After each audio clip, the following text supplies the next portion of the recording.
चलिए आज हम देखते हैं कि नीट एग्ज़ाम क्या होती है और भी हम डिस्कस करेंगे, जैसे एग्ज़ाम पैटर्न क्या है, इसके लिए eligibility criteria, counselling process, seat का रिजर्वेशन कैसे होता है और कैसे हम एवरेज स्टूडेंट से एक्सीलेंट स्टूडेंट्स में कन्वर्ट हो सकते हैं।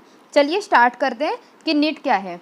तो NEET is what that national eligibility cum entrance test जिसे हम कहते हैं, जिसे एक एनटीए जो है वो ऑर्गेनाइजेशन होती है वो इसे कंडक्ट करती है। इसमें एमबीबीएस, बीडीएस और अलग अलग कॉलेजों में हम एडमिशन ले सकते हैं, सिर्फ एक स्टेट में नहीं बल्कि हम इंडिया के अलग अलग स्टेट में एडमिशन ले सकते हैं। चलिए अब हम देखते हैं कि एग्ज़ाम पैटर्न क्या है इसके लिए। तो एग्ज़ाम पैटर्न में ऐसा है कि इसमें आपके ऑब्जेक्टिव टाइप के क्वेश्चंस होते हैं, मतलब मल्टीपल चॉइस क्वेश्चन होते हैं। टाइम जिसके लिए 3 आवर्स का रहता है। अब 3 आवर्स में आपको कितने क्वेश्चंस सॉल्व करने होंगे, चलिए अब उसे देखते हैं। तो फिजिक्स में दिया हुआ है 45 क्वेश्चंस, मतलब 45 क्वेश्चंस आएंगे। केमिस्ट्री के लिए भी 45 क्वेश्चंस हैं। यहाँ बायोलॉजी में 90 क्वेश्चंस होते हैं, जिसमें बॉटनी सेक्शन में से 45 क्वेश्चन होते हैं, जूलॉजी के सेक्शन में से भी 45 क्वेश्चंस होते हैं, जिससे आपका टोटल जो नंबर ऑफ क्वेश्चन वो हो गया वो 180 क्वेश्चन हो गया। और पर क्वेश्चन यहाँ पर 4 मार्क्स दिया जाता है, ठीक है। और सबसे इम्पॉर्टेंट जो यहाँ पर देखने वाली वस्तु है वो है नेगेटिव मार्किंग। तो नेगेटिव मार्किंग क्यों ज़रूरी है, क्योंकि ये आपको एक एवरेज स्टूडेंट से एक्सीलेंट स्टूडेंट बनाने में इसका सबसे बड़ा रोल होता है। अब आप पूछेंगे कि ये कैसे, तो मैं आपको दिखाती हूँ।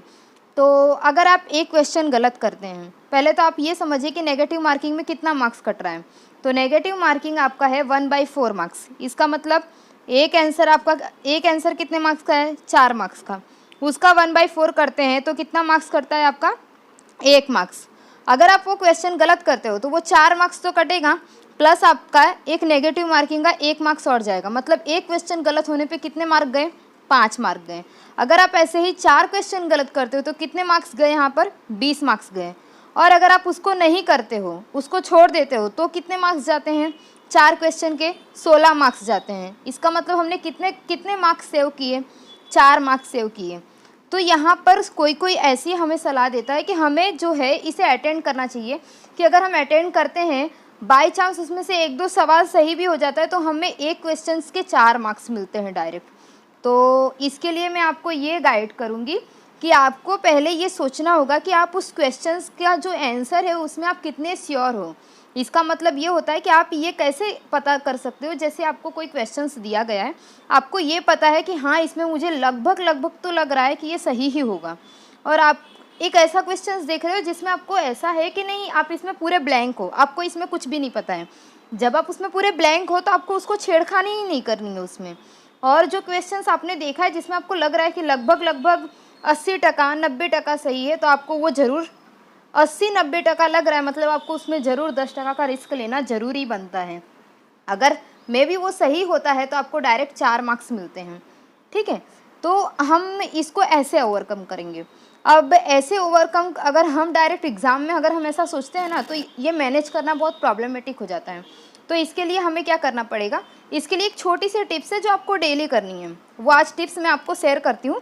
उसके लिए आपको क्या करना होगा कि जब भी आप पढ़ने बैठेंगे, एमसीक्यू आप रेगुलर तो सॉल्व करते ही होंगे, तो आपको क्या करना होगा कि आप 3 आवर्स के बदले, 3 आवर्स तो हम कंटिन्यूस नहीं बैठ सकते हैं, आप 1 आवर्स ले लीजिए। 1 आवर्स में आपने सोचा है कि चलो 1 आवर्स में मुझे 45 क्वेश्चन सॉल्व करने हैं, ओके।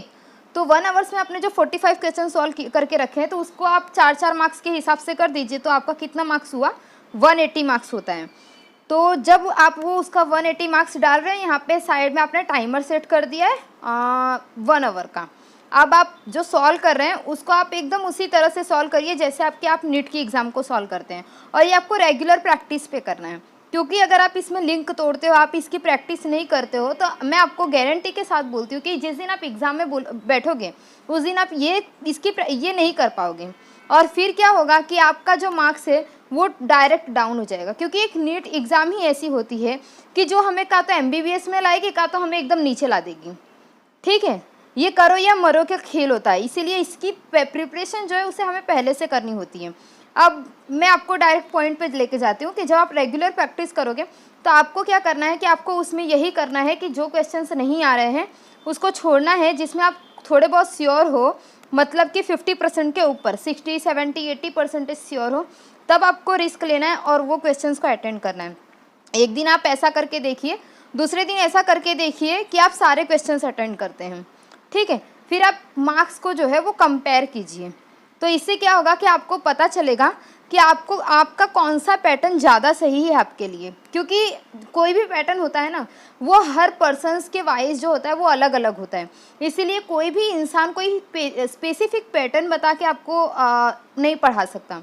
इसीलिए हमारी मजबूती कहाँ है, हमारी कमजोरी कहाँ है, वो हमें खुद ही पता लगानी होती है। इसके लिए मैंने आपको बोला कि आप खुद प्रैक्टिस कीजिए और खुद ढूंढिए कि आपकी कमजोरी कहाँ है और आपकी ताकत कहाँ है, ठीक है। चलिए अब हम देखते हैं कि इसकी काउंसलिंग प्रोसेस क्या होती है।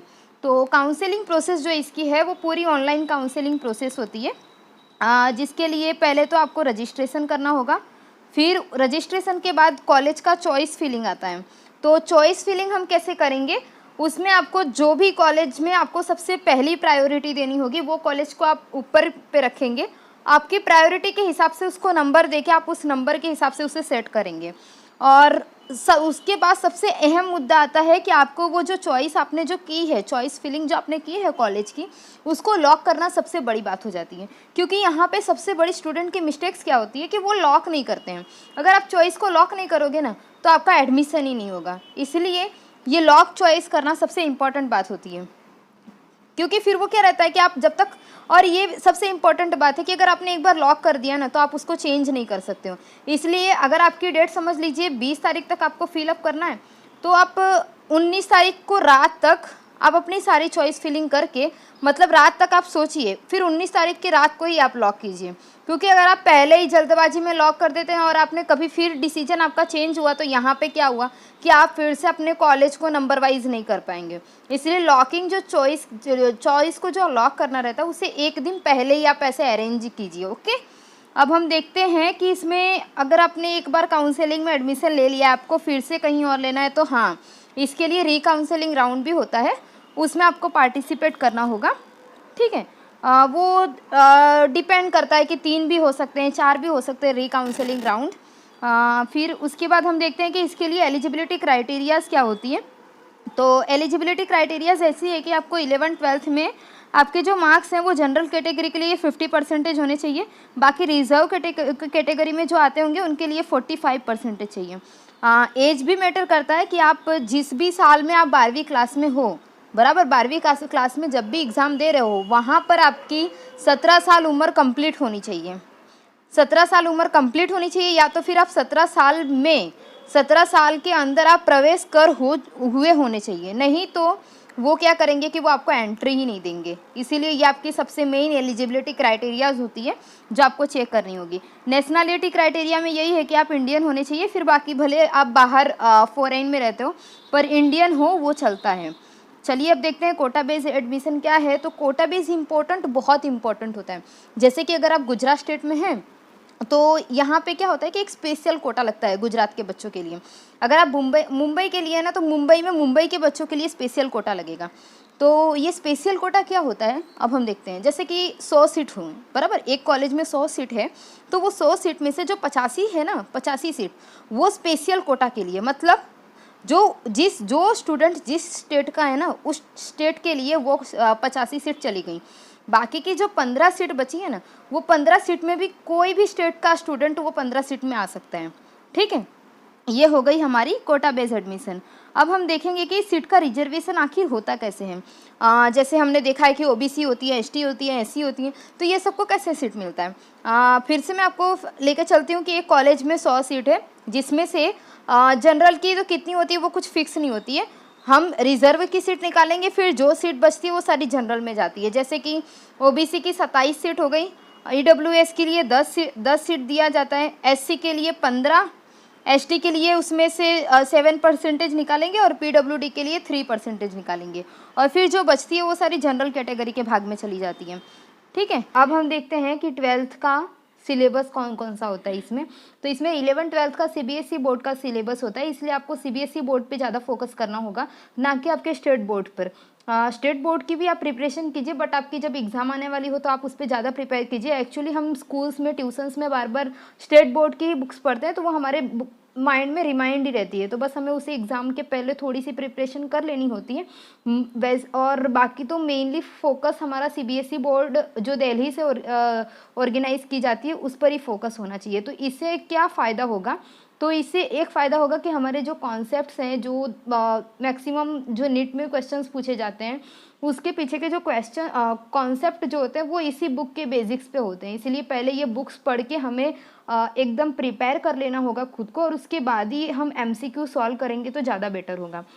फिर इसमें है कि आपको डेली प्रैक्टिस करनी होगी क्विज़ की, जो ऑनलाइन बहुत सारी होती हैं।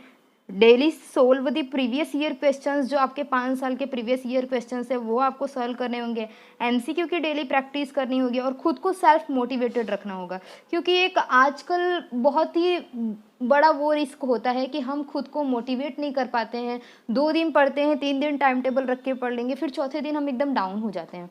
तो उसके लिए हमें क्या करना होगा कि डेली खुद को सिर्फ 5 से 10 मिनट भी पढ़ने के पहले अगर हम मोटिवेट कर लेते हैं ना, तो जो हमें 2 घंटे में पढ़ना होगा हम मैक्सिमम उसे 1 आवर में ही कंप्लीट कर देते हैं। इसलिए सब खुद को मोटिवेट रखिए और खुद की सोच बदलिए कि आप कर सकते हैं, और ये करना आपके लिए कोई कठिन बात नहीं है। ठीक है, so please stay tune with us. और हमारा नेक्स्ट वीडियो है कि इसे हम इजीली कैसे क्रैक कर सकते हैं, जिसमें मैंने बहुत सारे टिप्स बताई है इंपॉर्टेंट, जो आपको बहुत ही हेल्पफुल होगी। So please tune with us and thank you, and please subscribe and like this if you like it.